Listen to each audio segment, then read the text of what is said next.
ಎಲ್ಲರಿಗೂ ಯೂಟ್ಯೂಬ್ ಚಾನಲ್ಗೆ ಸ್ವಾಗತ. ಈ ಒಂದು ವಿಡಿಯೋದಲ್ಲಿ ನಾವು 10ನೇ ತರಗತಿ ಸಮಾಜ ವಿಜ್ಞಾನ ಅಧ್ಯಾಯ 2 ಬ್ರಿಟಿಷ್ ಆಳ್ವಿಕೆಯ ವಿಸ್ತರಣೆ ಈ ಪಾಠದ ಪ್ರಶ್ನೋತ್ತರಗಳನ್ನು ನೋಡೋಣ.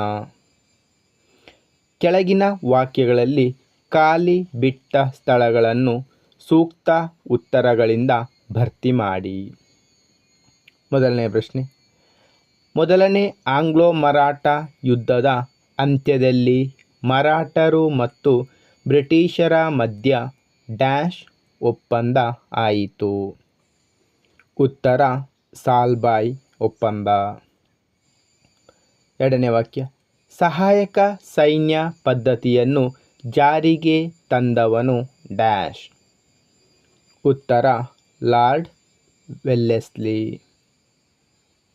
ಮೂರನೇ ವಾಕ್ಯ, ಪಂಜಾಬನ್ನು ಬ್ರಿಟಿಷ್ ಸಾಮ್ರಾಜ್ಯದಲ್ಲಿ ವಿಲೀನಗೊಳಿಸಿಕೊಂಡ ಗವರ್ನರ್ ಜನರಲ್ ಡ್ಯಾಶ್. ಉತ್ತರ ಲಾರ್ಡ್ ಡಾಲ್ ಹೌಸಿ. ಮುಂದಿನ ವಾಕ್ಯ, ದತ್ತು ಮಕ್ಕಳಿಗೆ ಹಕ್ಕಿಲ್ಲವೆಂಬ ನೀತಿಯನ್ನು ಜಾರಿಗೆ ತಂದವನು ಡ್ಯಾಶ್. ಉತ್ತರ ಲಾರ್ಡ್ ಡಾಲ್ ಹೌಸಿ. ಮುಂದಿನ ಭಾಗ, ಕೆಳಗಿನ ಪ್ರಶ್ನೆಗಳಿಗೆ ಗುಂಪುಗಳಲ್ಲಿ ಚರ್ಚಿಸಿ ಉತ್ತರಿಸಿರಿ. ಮೊದಲನೇ ಪ್ರಶ್ನೆ, ಮೊದಲನೇ ಆಂಗ್ಲೋ ಮರಾಠ ಯುದ್ಧಕ್ಕೆ ಕಾರಣಗಳನ್ನು ವಿವರಿಸಿ.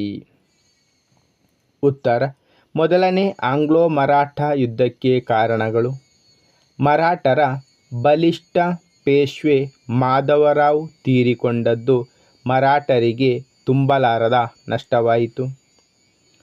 ಪೇಶ್ವೆಯ ಸ್ಥಾನಕ್ಕೆ ಅವನ ತಮ್ಮ ನಾರಾಯಣರಾಯನು ಬಂದನಾದರೂ ಅವನನ್ನು ಅವನ ಚಿಕ್ಕಪ್ಪ ರಘೋಬ ಕೊಲೆ ಮಾಡಿಸಿದನು. ಇದರಿಂದ ಪೇಶ್ವೆಯ ಸ್ಥಾನಕ್ಕೆ ಕಲಹ ಏರ್ಪಟ್ಟಿತು. ನಾನಾ ಫಡ್ನವೀಸ್ ನೇತೃತ್ವದಲ್ಲಿ ಪೇಶ್ವೆ ಸ್ಥಾನಾಕಾಂಕ್ಷಿಯಾದ ರಘೋಬನ ಬದಲು ನಾರಾಯಣರಾಯನ ಮಗ ಎರಡನೇ ಮಾಧವರಾವ್ಗೆ ಮರಾಠ ಒಕ್ಕೂಟವು ಪಟ್ಟಕಟ್ಟಿತು. ಮರಾಠ ಮನೆತನಗಳಿಂದ ನಿರೀಕ್ಷಿತ ಬೆಂಬಲ ಸಿಗದ ರಘೋಬನು ಬ್ರಿಟಿಷರ ಬೆಂಬಲ ಕೋರಿದನು. ಬ್ರಿಟಿಷರು ಈ ಸಂದರ್ಭವನ್ನು ತಮ್ಮ ಲಾಭಕ್ಕೆ ಬಳಸಿಕೊಳ್ಳಲು ಯೋಚಿಸಿದರು. ಬ್ರಿಟಿಷರು ಮತ್ತು ಮರಾಠ ಒಕ್ಕೂಟಗಳ ನಡುವೆ ದೀರ್ಘ ಯುದ್ಧವು ನಡೆದು ಮರಾಠ ಒಕ್ಕೂಟವು ಯುದ್ಧ ಮುಂದುವರಿಸಲಾಗದೆ ಬ್ರಿಟಿಷರೊಂದಿಗೆ ಸಾಲ್ಬಾಯ್ ಒಪ್ಪಂದವನ್ನು ಮಾಡಿಕೊಂಡಿತು. ಮುಂದಿನ ಪ್ರಶ್ನೆ, ಸಹಾಯಕ ಸೈನ್ಯ ಪದ್ಧತಿಯ ನಿಬಂಧನೆಗಳಾವುವು ವಿವರಿಸಿ. ಉತ್ತರ, ಸಹಾಯಕ ಸೈನ್ಯ ಪದ್ಧತಿಯ ನಿಬಂಧನೆಗಳು: ಭಾರತೀಯ ರಾಜನು ಬ್ರಿಟಿಷ್ ಸೈನಿಕ ತುಕಡಿಯನ್ನು ತನ್ನ ರಾಜ್ಯದಲ್ಲಿ ಇರಿಸಿಕೊಳ್ಳಬೇಕು. ಸೇನೆಯ ವೇತನ ಮತ್ತು ನಿರ್ವಹಣೆಯ ವೆಚ್ಚವನ್ನು ಸಂಬಂಧಪಟ್ಟ ರಾಜ್ಯವೇ ಭರಿಸಬೇಕು. ರಾಜನ ಆಸ್ಥಾನದಲ್ಲಿ ಬ್ರಿಟಿಷ್ ರೆಸಿಡೆಂಟನನ್ನು ನೇಮಿಸಿಕೊಳ್ಳಬೇಕು. ಬ್ರಿಟಿಷರ ಅನುಮತಿ ಇಲ್ಲದೆ ಆಸ್ಥಾನದಲ್ಲಿ ಯಾವುದೇ ಯುರೋಪಿಯನ್ನರನ್ನು ನೇಮಿಸಿಕೊಳ್ಳುವಂತಿಲ್ಲ.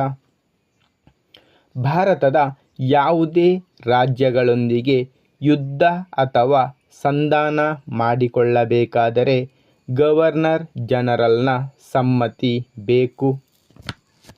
ಇದಕ್ಕೆ ಪ್ರತಿಯಾಗಿ ಕಂಪನಿಯು ಆ ರಾಜ್ಯದ ಆಂತರಿಕ ಮತ್ತು ಬಾಹ್ಯ ರಕ್ಷಣೆಯನ್ನು ಒದಗಿಸುವುದು.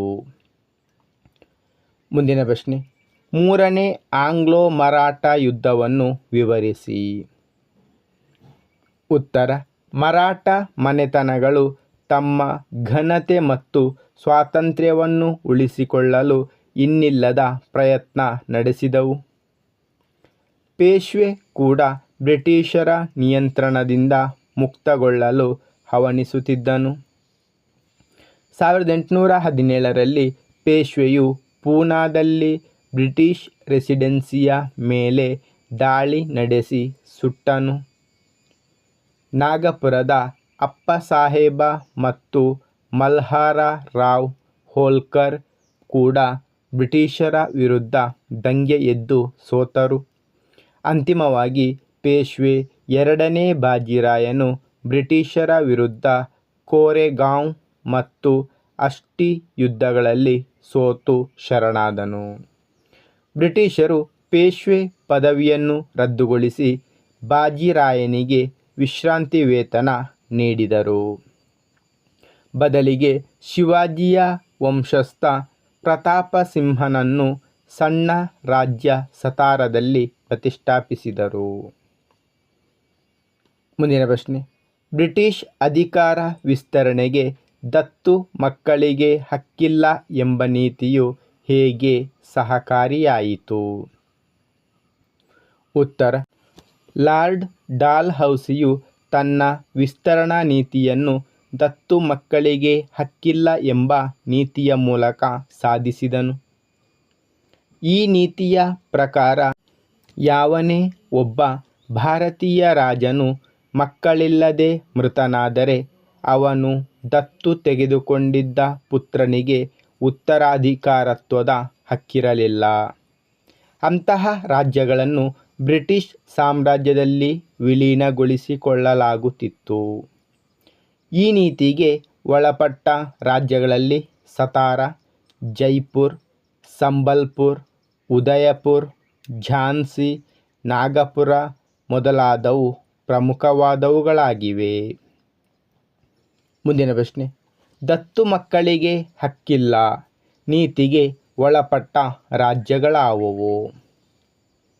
ಉತ್ತರ, ದತ್ತು ಮಕ್ಕಳಿಗೆ ಹಕ್ಕಿಲ್ಲ ನೀತಿಗೆ ಒಳಪಟ್ಟ ರಾಜ್ಯಗಳು ಸತಾರ, ಜೈಪುರ್, ಸಂಬಲ್ಪುರ್, ಉದಯಪುರ್, ಝಾನ್ಸಿ ಮತ್ತು ನಾಗಪುರ. ಧನ್ಯವಾದಗಳು. ಇಷ್ಟವಾದರೆ ಲೈಕ್ ಮಾಡಿ, ಶೇರ್ ಮಾಡಿ. ಹೆಚ್ಚಿನ ವಿಡಿಯೋಗಳಿಗಾಗಿ ಚಾನಲನ್ನು ಉಚಿತವಾಗಿ ಸಬ್ಸ್ಕ್ರೈಬ್ ಮಾಡಿ.